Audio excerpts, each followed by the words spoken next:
The chips are down. Call on Mumfie when you need defending. Braver than a bulldog, brighter than a clown. Here comes Mumfie with a happy ending. With his faithful friend the Scarecrow, he's got dreams enough to share. So if you want adventure, this is where to start. If you need a hero who can play the part, the little pack of nerds with a great big heart. Mumfie, Scarecrow, and Pinky had been invited to join Whale for afternoon tea. To win friends and company, Whale had turned himself into a luxury liner, and ever since Davy Jones had come to live with him, there was a no better sight at sea. Ahoy, Captain! We have visitors! Well, scupper my scallions, if you ain't caught me with my colors down. Shan't be a tick. Thanks for inviting us to tea. You look very well. I feel very well. Oh, Are you all right? fit as a fiddle, but thank you for asking. Whale is shining beautifully. Tain't brass's fault if it don't shine. All it takes is a bit of elbow grease. Is that what's in the bottle? Is what in the bottle? Elbow grease. You don't get elbow grease out of a bottle, Porky. That's Pinky. You get it here and here. That's where you get elbow grease. Now come below. I got things to show you. Have I got any grease, Mumfie? Where? On my elbows. If I did, I could give some to Mama to help make things shiny. Could you have a look, please? See any elbow grease?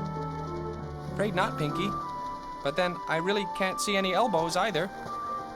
Now, before I show you what I'm gonna show you, I want you to promise me you'll be honest. I think we're always honest. My mother always says that honesty is the best policy, even to a pirate. Yes, well, being a reformed pirate, I've come to it late in life and don't know much about it. But you're my friends, and I don't want you soft soaping me.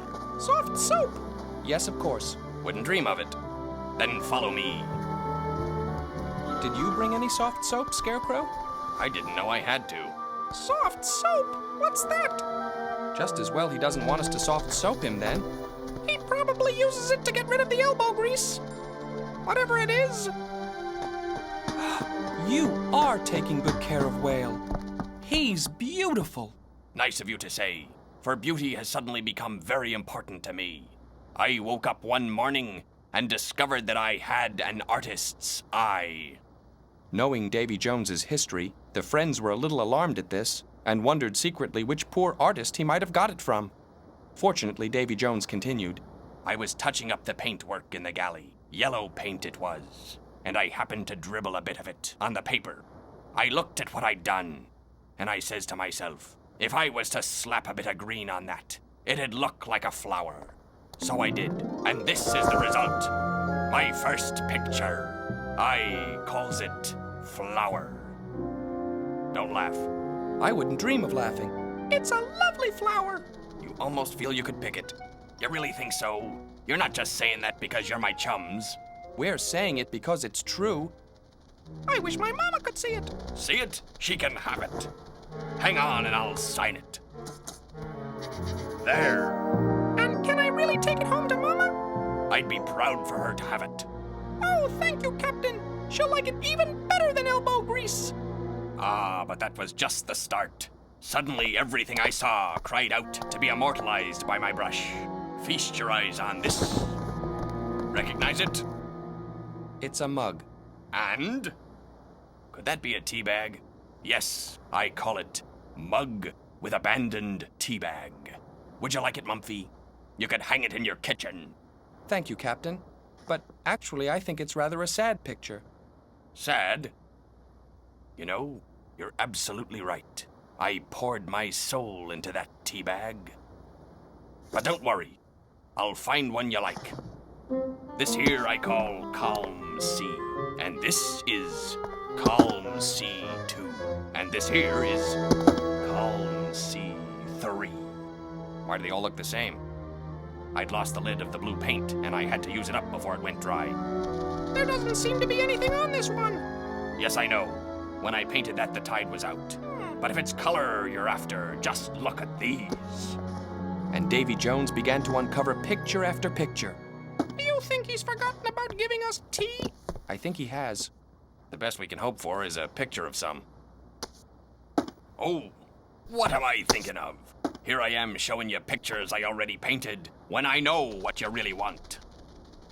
A new picture of yourselves painted here and now. If you make yourselves comfortable, I'll get my stuff. He has forgotten all about tea. He's really taken this painting to heart. I'd rather take tea and cakes to our stomachs. Now, if you'll just sit still for a bit, this shouldn't take more than a few hours. A few hours? Artistically speaking, I find the first brush stroke is the most important one of all. Here goes. What's happening? Well, why all the upset? Apologies to all on board. A slight squall. Slight squall be jiggered. Feels like we hit an iceberg. Apologies all round. No great harm done, I trust. Apart from interfering with the creation of a masterpiece, you've got us all topsy-turvy. Is something hurting? Oh, pay no attention to me. I don't want to burden you with my troubles. If you've got troubles, then we want to know about them. That's what friends are all about. Nice of you, Mumfie.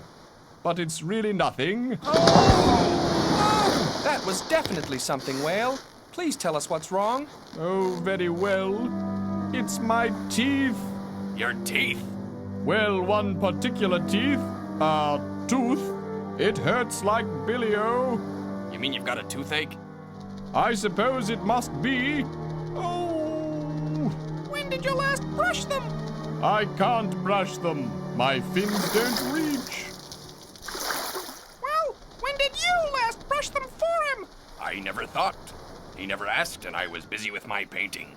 But I kept his portals nice and shiny, didn't I? You can't eat apple pie with portholes. Teeth are much more important. Well, I didn't know no better. Pirates never brush their teeth, even when they have them. In that case, I don't suppose they have them very long. If your teeth are hurting, Whale, you'll have to go to the dentist. That's what Mama says. I'm not sure he can, Pinky. Even if we got him to the dentist, he'd never fit in the chair. What does a dentist do, Pinky? Well, the first thing he does is say, "Open wide." If you insist.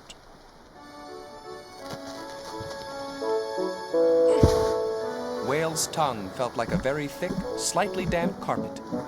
As Mumfie explored the giant teeth, he wondered what it would feel like to have someone wandering about inside his own mouth. Not much room here for anything to roam around.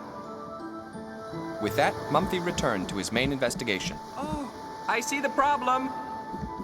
There was a lump of driftwood stuck between Whale's back teeth, Soon have it shifted. but the driftwood didn't move. Sorry, Whale. It's harder than I thought. Tie one end of this around it, and we'll pull on the other. Not long now, Whale. Whale knew it was rude to talk with his mouth full, so he said nothing. Ready?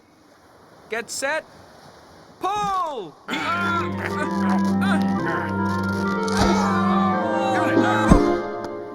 Oh, that feels so much better! From now on, it's teeth before portholes. We're going to need a big toothbrush, something to floss with, and lots of toothpaste.